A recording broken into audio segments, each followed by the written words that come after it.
जय हिंद, नमस्कार दोस्तों। मेरा नाम है नीतू और स्वागत है आप सभी का आपके अपने YouTube चैनल स्टडी विद शिखर पर। दोस्तों आज के इस वीडियो में हम देखने वाले हैं उत्तराखंड के महत्वपूर्ण प्रश्न। तो पहला क्वेश्चन है आज का यहाँ पर, एबट पर्वत स्थित है। एबट पर्वत स्थित है बागेश्वर, चंपावत, रुद्रप्रयाग या फिर टिहरी। तो इसका राइट आंसर हो जाएगा चंपावत में है एबट पर्वत। नेक्स्ट क्वेश्चन है, उत्तराखंड की झीलों में से कौन सी एक आकार में त्रिभुजाकार है? केदार ताल, नौकुचिया ताल, भीम ताल या फिर सतोपंथ झील। तो इसका राइट आंसर हो जाएगा ऑप्शन नंबर बी, भीम ताल। और यह ताल दोस्तों एक कुमाऊं क्षेत्र का सबसे बड़ा ताल है या सबसे बड़ी झील है। इसकी लंबाई 1674 मीटर है और चौड़ाई 447 मीटर और त्रिभुज के आकार का यह ताल है। 3 तरफ से पर्वतों से घिरा हुआ है। तो इससे आप जरूर से याद रखिएगा। और जो नौकुचिया ताल है दोस्तों, ये सबसे गहरा ताल या गहरी झील है नौकुचिया ताल। इसे भी आप जरूर से याद रखिएगा। और पक्षियों के निवास के लिए ये प्रसिद्ध है आपका नौकुचिया ताल। तो इसे भी आप जरूर से याद रखिएगा। इसी के अलावा सतोपंथ झील, ये दोस्तों ये 3 कोनों वाली झील है, 3 कोनों वाला ताल है ये। तो इसे भी आप जरूर से याद रखिएगा। ये आपके चमोली में है और यहीं से अलकनंदा का उद्गम होता है। तो इससे भी आप जरूर से याद रखिएगा। और भागीरथी खड़क हिमानी इसी झील के पास स्थित है और यहीं पर सूर्य कुंड और चंद्र कुंड नामक 2 ताल आपको देखने को मिलेंगे सतोपंथ ताल के पास ही। तो बढ़ेंगे नेक्स्ट क्वेश्चन की तरफ। उत्तराखंड का वेद व्यास किसे कहा जाता है? यशोधर मठपाल, राजेंद्र बलोनी, हर्षदेव औली या गुमानी पंत। तो इसका राइट आंसर हो जाएगा ऑप्शन नंबर ए, उत्तराखंड का वेद व्यास कहा जाता है यशोधर मठपाल को। बढ़ेंगे नेक्स्ट क्वेश्चन की तरफ। हिस्वणी जलप्रपात स्थित है। हिस्वणी जलप्रपात स्थित है, बहुत महत्वपूर्ण प्रश्न है।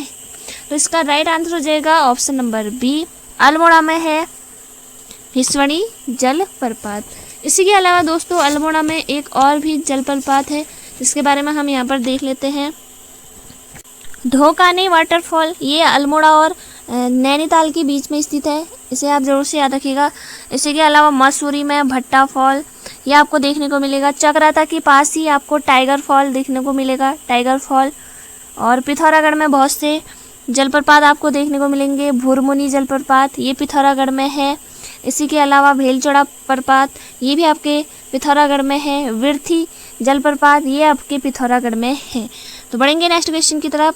उत्तराखंड का सबसे बड़ा हिमनद है। उत्तराखंड का सबसे बड़ा हिमनद है, तो इसका राइट आंसर हो जाएगा गंगोत्री। गंगोत्री उत्तराखंड का सबसे बड़ा हिमनद है और ये स्थित है आपके उत्तरकाशी जनपद में और ये 30 किलोमीटर लंबा है। तो इसे आप जरूर से याद रखिएगा। और ये कई हिमनदों से मिलकर बना है, जैसे चतुरंगी ग्लेशियर, स्वच्छंद ग्लेशियर, रतनवन ग्लेशियर, ये सब इसी से जुड़े हुए हैं। और यही इसी हिमनद के पास गोमुख नामक स्थान से भागीरथी नदी निकलती है। इसे भी आप जोर से याद रखिएगा। इसी के अलावा कफनी ग्लेशियर, सुंदर ढूंगी ग्लेशियर ये आपके बागेश्वर जनपद में स्थित है। और इसी के अलावा जो ये मिलम है ये आपके स्थित है पिथौरागढ़ में और पिथौरागढ़ की मुनस्यारी तहसील में ये स्थित है मिलम हिमनद। और एक शुद्ध रूप से कुमाऊं मंडल का सबसे बड़ा ग्लेशियर है मिलम। तो इसे भी आप जरूर से याद रखिएगा। और गौरी नदी का उद्गम भी यहीं से होता है जो कि काली नदी की सहायक नदी है। बढ़ेंगे नेक्स्ट क्वेश्चन की तरफ। दूधौली का युद्ध किसके मध्य हुआ?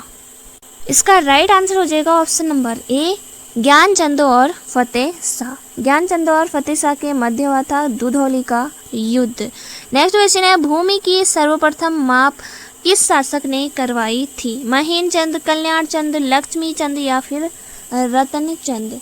तो इसका राइट आंसर हो जाएगा ऑप्शन नंबर सी, रतन चंद ने सर्वप्रथम भूमि की माप करवाई थी। इसी के अलावा लक्ष्मी चंद से आप याद रखिएगा लखुली विराली। लखुली विराली उपनाम से किसे जाना जाता है? तो ये हो जाएगा लक्ष्मी चंद। इनसे भी बहुत क्वेश्चन बनते हैं तो आप इसे जरूर से याद रखिएगा। नेक्स्ट क्वेश्चन है, टेम्पल टाइगर पुस्तक के लेखक हैं। टेम्पल टाइगर पुस्तक के लेखक हैं तो इसका राइट आंसर हो जाएगा जिम कॉर्बेट। जिम कॉर्बेट की पुस्तक है टेम्पल टाइगर। ट्री टॉप्स, ये भी जिम कॉर्बेट की पुस्तक का नाम है, इसी में आप जरूर से याद रखिएगा। इसी के अलावा रस्किन बॉन्ड, तो रस्किन बॉन्ड से आप याद रखिएगा, इनकी पुस्तक का नाम है रूम ऑन द रूफ। तो इससे भी आपका प्रश्न पूछा गया है, तो इसे भी आप जरूर से याद रखिएगा। रूम ऑन द रूफ पुस्तक के लेखक हैं रस्किन बॉन्ड और इन्हें 2014 में पद्म भूषण पुरस्कार मिला, रस्किन बॉन्ड। तो इसे आप जरूर से याद रखिएगा। बढ़ेंगे नेक्स्ट क्वेश्चन की तरफ। हिमालयी बोलियों के विशेषज्ञ के तौर पर जाना जाता है यशवंत कट्टर, किशोरी लाल, डीडी शर्मा या शशिधर शर्मा। तो इसका राइट आंसर हो जाएगा डीडी शर्मा को जाना जाता है हिमालयी बोलियों के विशेषज्ञ के तौर पर। नेक्स्ट क्वेश्चन है, किस नदी पर कोटेश्वर बांध निर्मित किया जा रहा है? अलकनंदा, भागीरथी, धौली गंगा या विरही गंगा। तो इसका राइट आंसर हो जाएगा भागीरथी नदी पर। भागीरथी नदी पर ये निर्मित किया जा रहा है कोटेश्वर बांध। और इसी के अलावा भागीरथी नदी के बारे में हम यहाँ पर देख लेते हैं। सबसे पहले तो ये नदी का उद्गम होता है गोमुख नामक स्थान से। अगर ग्लेशियर पूछा जाए तो गंगोत्री ग्लेशियर से होता है और गोमुख आपके ऑप्शन में आएगा तो गोमुख। और इसी के अलावा इसकी जो सहायक नदियों को तो आपने याद रखने हैं। भागीरथी नदी की सहायक नदियाँ हैं सबसे पहले रुद्र गंगा, जाह्नवी या जाड़ गंगा, केदार गंगा, असी गंगा और सिया गंगा। और जो जाड़ गंगा है ये थांगला दर्रे के पास से निकलती है। और इसके अलावा केदार गंगा ये केदार ताल से निकलती है। और असी गंगा तो जो ये आपके एग्जाम में पूछा ही गया है, ये डोडी ताल से निकलती है। और गंगोरी नामक स्थान पर ये भागीरथी से मिलती है। असी गंगा का उद्गम होता है डोडी ताल से। और डोडी ताल से भी आपका क्वेश्चन बना है कि डोडी ताल किस जनपद में स्थित है, तो उत्तरकाशी। और डोडी ताल से असी गंगा का उद्गम होता है और गंगोरी के निकट ये भागीरथी में मिल जाती है। और भागीरथी और अलकनंदा का संगम होता है गणेश प्रयाग, पुराना टिहरी। नेक्स्ट क्वेश्चन यहाँ पर है, निम्न में से कौन सी गंगा की सहायक नदी नहीं है? नर्मदा, चंबल, यमुना या फिर घाघरा। तो इसका राइट आंसर हो जाएगा ऑप्शन नंबर ए, नर्मदा नदी नहीं है गंगा की सहायक नदी। इसी के अलावा चंबल, घाघरा और यमुना ये गंगा की सहायक नदी है। गंगा को दोस्तों गंगा नाम से देवप्रयाग के बाद जाना जाता है, गंगा नाम से, जब वहाँ पर भागीरथी और अलकनंदा का संगम होता है। गंगोत्री से देवप्रयाग तक इसे भागीरथी के नाम से जाना जाता है और देवप्रयाग से आगे गंगा के नाम से जाना जाता है। और भी उत्तराखंड में आप देखेंगे गंगा की बहुत सी सहायक नदियाँ हैं, जैसे आपके व्यास घाट फुलचट्टी नामक स्थान पर, व्यास घाट के पास फुलचट्टी नामक स्थान पर नयार नदी मिलती है, गंगा से नयार नदी मिलती है।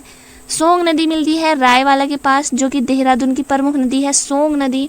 और चंद्रभागा नदी मिलती है गंगा से ऋषिकेश में दाईं ओर से मिलने वाली है नदी चंद्रभागा नदी, जो कि गंगा की ही सहायक नदी है। बढ़ेंगे नेक्स्ट क्वेश्चन की तरफ।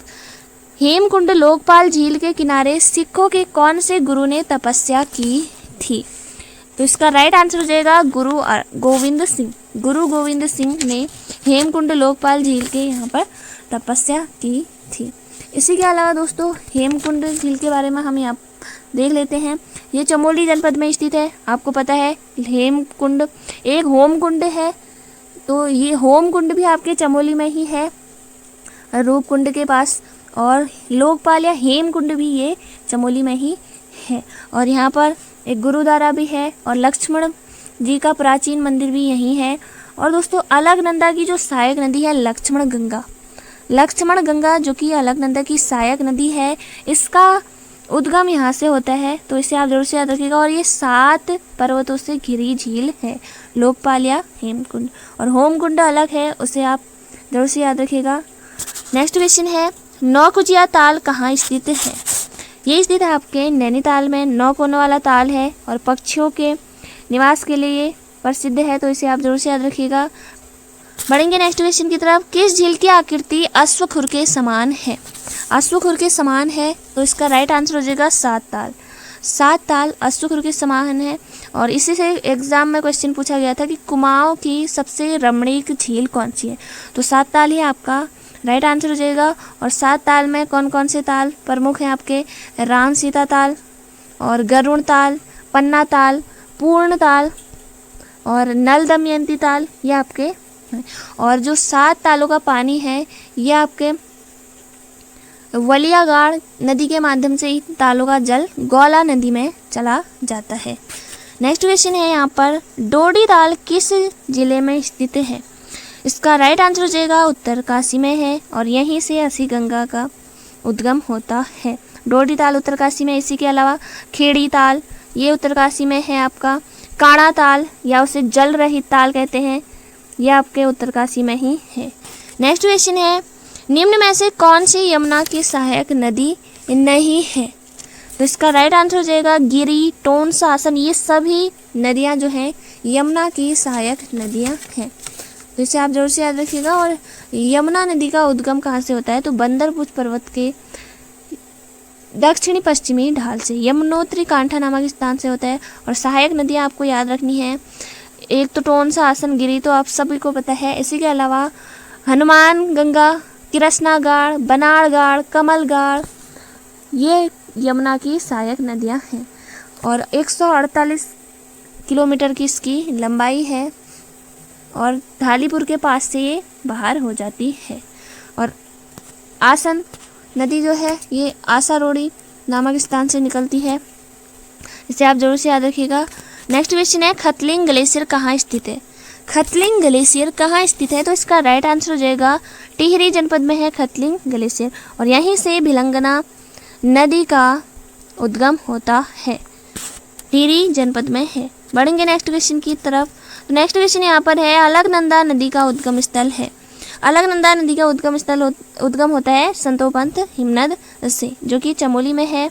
और बंदरपुर यमुनोत्री कांठा से यमुना नदी का उद्गम होता है। मिलम से गौरी नदी का उद्गम होता है। नेक्स्ट क्वेश्चन है, गढ़वाल व कुमाऊं के पर्वतीय क्षेत्रों में हाथ से बने कागज का प्रयोग का वर्णन किसने किया था? ट्रेल, रैमजे, वॉल्टन या डफरिन? तो इसका राइट आंसर हो जाएगा वॉल्टन ने।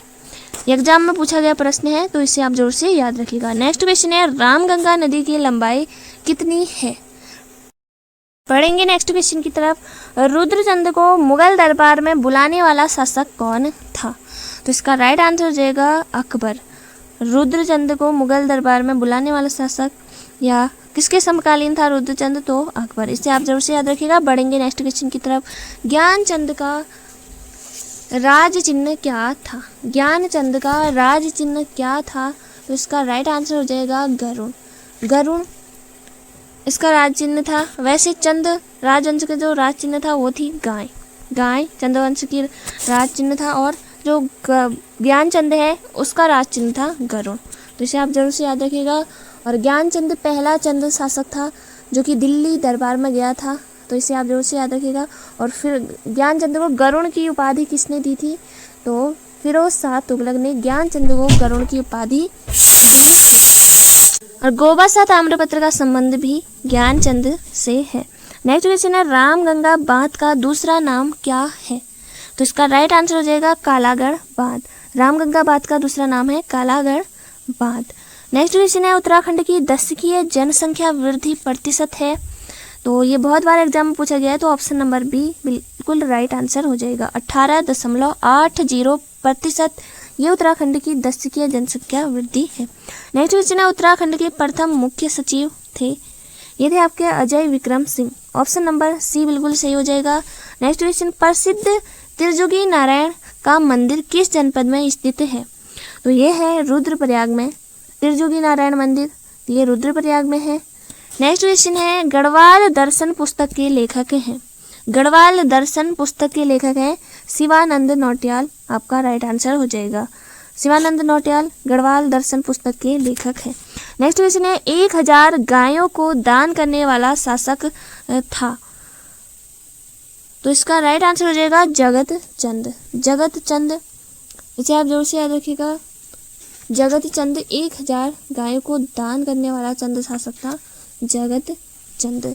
इसी के अलावा सोमचंद ने चंद्रवंश की स्थापना की थी और भीष्मचंद ने अल्मोड़ा में खगमरा किले का निर्माण किया था। नेक्स्ट क्वेश्चन है, उत्तराखंड में सबसे कम लिंगानुपात किस जनपद में है? तो ये है आपका हरिद्वार में। हरिद्वार में 880 लगभग ये लिंगानुपात है। और सबसे ज़्यादा है अल्मोड़ा में। नेक्स्ट क्वेश्चन है, देवी चंद ने किस मुस्लिम व्यक्ति को अपना सेनापति नियुक्त किया? तो ये क्या था? दाऊद खां। ऑप्शन नंबर ए बिल्कुल सही हो जाएगा। नेक्स्ट क्वेश्चन है, कुमाऊं में किस राजा को अनपढ़ राजा कहते थे? किस राजा को अनपढ़ राजा कहते थे? तो इसका राइट आंसर हो जाएगा कल्याण चंद। तो ऑप्शन नंबर डी बिल्कुल सही हो जाएगा। नेक्स्ट क्वेश्चन है, उत्तराखंड में सर्वाधिक लिंगानुपात वाला जनपद कौन सा है? तो ये हो जाएगा अल्मोड़ा और सबसे कम हरिद्वार। नेक्स्ट क्वेश्चन है, दरबान सिंह नेगी को विक्टोरिया क्रॉस कब मिला था? दरबान सिंह नेगी को विक्टोरिया क्रॉस कब मिला था? तो इसका राइट आंसर हो जाएगा ऑप्शन नंबर सी 1914 में।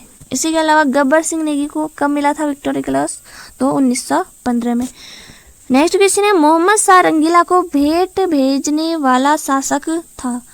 ये इसका राइट आंसर हो जाएगा Kalyan Chand. Option number D. तो दोस्तों ये थे आज के महत्वपूर्ण प्रश्न। तो फिर मिलेंगे नेक्स्ट वीडियो में। अगर आप चैनल पर नए हैं तो चैनल को जरूर सब्सक्राइब करिए, बेल आइकन को ऑन रखिए ताकि आने वाले वीडियो का नोटिफिकेशन आपको सबसे पहले मिले। साथ ही वीडियो को लाइक दोस्तों के साथ शेयर जरूर करें ताकि वो भी अपनी तैयारी अच्छे से कर सके। जय हिंद, जय भारत।